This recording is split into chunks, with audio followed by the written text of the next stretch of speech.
2018 was a big year for Travis Scott. The Houston artist dropped his highly anticipated third solo studio album, Astroworld, embarked on a sold-out world tour, and landed a #1 hit that sat on the Billboard Hot 100 chart for weeks. The road to superstar status has been a long one. Travis's big break in the music industry began behind the scenes as a producer. His early resume was impressive, boasting production credits on everything from Jay-Z's Magna Carta to Yeezus with Kanye West, who became an advisor of sorts. That relationship between me and him, like as a mentor and the motherfucker, just be like, really like holding it down and like help me with the music and like, you know, help me figure out, you know, it's just like awesome. Travis crafted an impressive career for himself over the years, starting with his mixtapes Pharaoh and Days Before Rodeo, and eventually releasing 3 solo studio albums, Rodeo, Birds in the Trap Sing McKnight, and most recently, Astroworld. All 5 projects are critically acclaimed and successful, but Travis fans still love to debate how his journey has shaped his music over the years, and which of Travis Scott's solo studio albums is the best. Of course, you can't talk about which album is the best without mentioning those early mixtapes.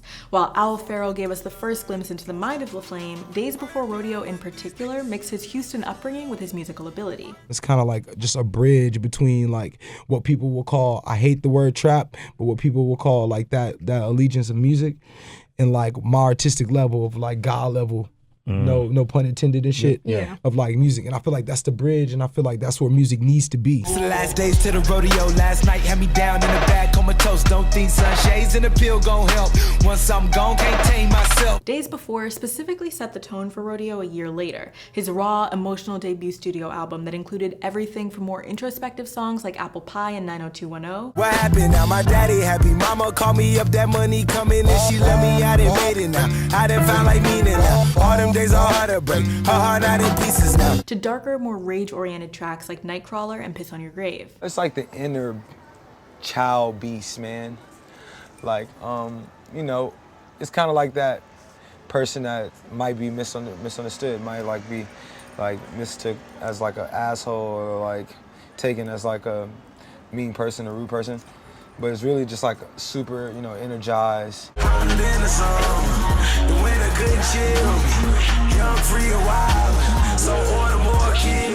Rodeo, I was on some like, man, motherfuckers like sleeping on me and shit. Niggas is like keep telling me like I need to come with, you know, some type of hit or something. I'm trying to perform at the VMAs. I'm trying to, you know, I'm trying to make the illest albums for my generation, man. The album boasted a variety of features, some of whom he'd worked with before, like Quavo and Kanye, and others he would continue to work with on future tracks like Justin Bieber and Sway Lee, as well as narration from his label head, T.I. Because I'm not like the regular artist.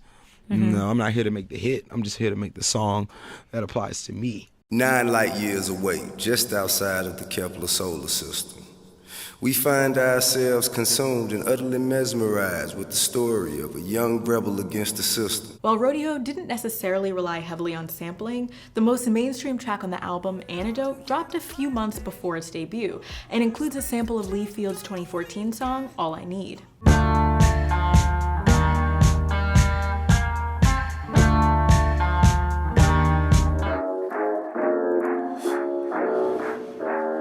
Don't you open up that window. It's just very simple, which left a lot of room for the artist to record on it, have a lot of ad-libs on there, and that's why Travis probably liked it, because he could do a whole bunch of, it's lit. Antidote ultimately landed Travis his first solo placement on the Billboard Hot 100 chart, his only one from Rodeo. Popping pills is all we know. Inhales is all we know. The music video was also one of Travis's earliest use of a circus theme in his visuals, drawing inspiration from a childhood favorite, the Black-owned Universal Circus. That's kind of like what an Antidote video.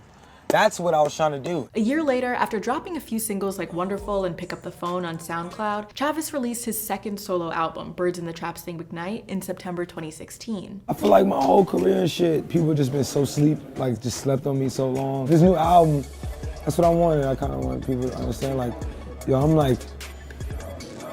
I'm not this like dysfunctional fucking crazy. Checking third ward, I'm going mental. Fucking up my room, I've been racking up incidentals. Cooking on a tune, I've been chefing up instrumentals. Travis himself described the project as a way to free himself from the industry and showcase more of who he really is in his music, saying, quote, "I feel like with Rodeo, I was putting a lot of emotion and a lot of thought into it, collected beats and trying to make shit sound epic. I feel like this shit is straight me." Anybody creative that's kind of like been, you know, stuck and like had a problem with just getting the idea out.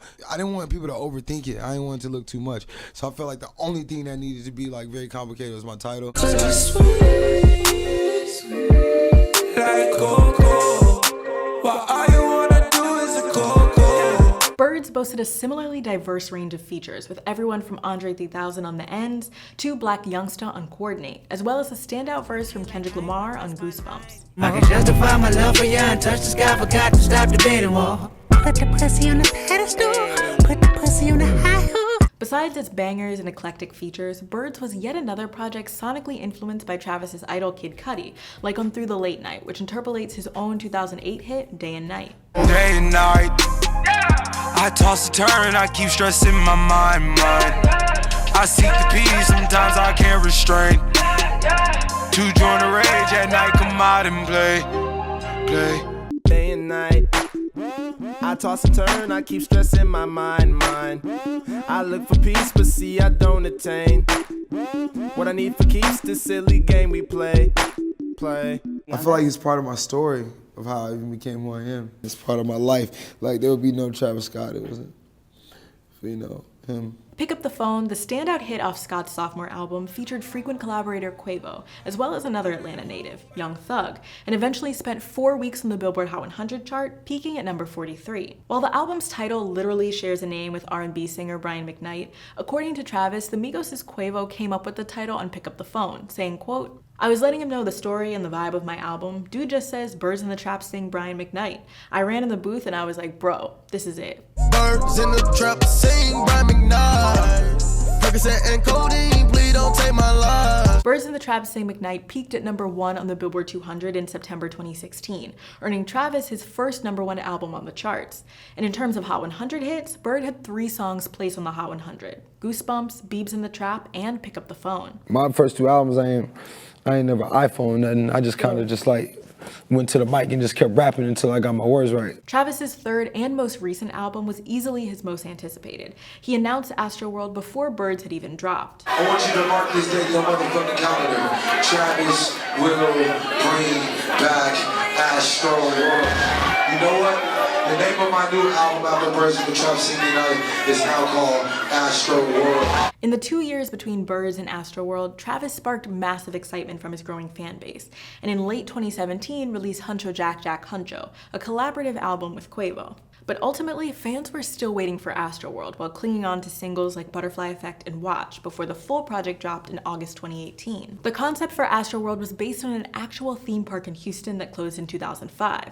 Travis's third album brought an immersive amusement park experience to fans, embodied on his sold-out tour, which he'd planned for years leading up to the album's official announcement.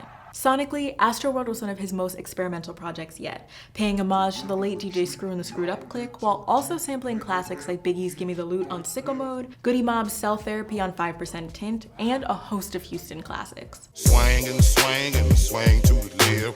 Pop my trunk and hip, hip, hip. Swing when I swing to the left. Pop my trunk, hip, hip, hip, hip. One of the most major points I wanted to do for the album was just like bring that sound to Houston and like make it go worldwide. All these people created a culture and a sound for Houston and made it worldwide. I just want to continue what they started. Even outside of the samples on the project, many of the features on Astroworld took fans by surprise, like the elusive Frank Ocean verse on Carousel. Brand new, this new place I got to.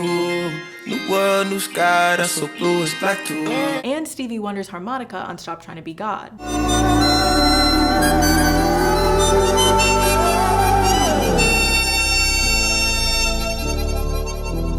The project was a mix between slower guitar tracks like Coffee Bean and rager anthems that captured the energy Travis has been famous for, like No Bystanders. Yo, it's No Bystanders. I wish I still had that chain, but I hate at my shows when people just like sit around and fucking like, you know, just like not do shit, man.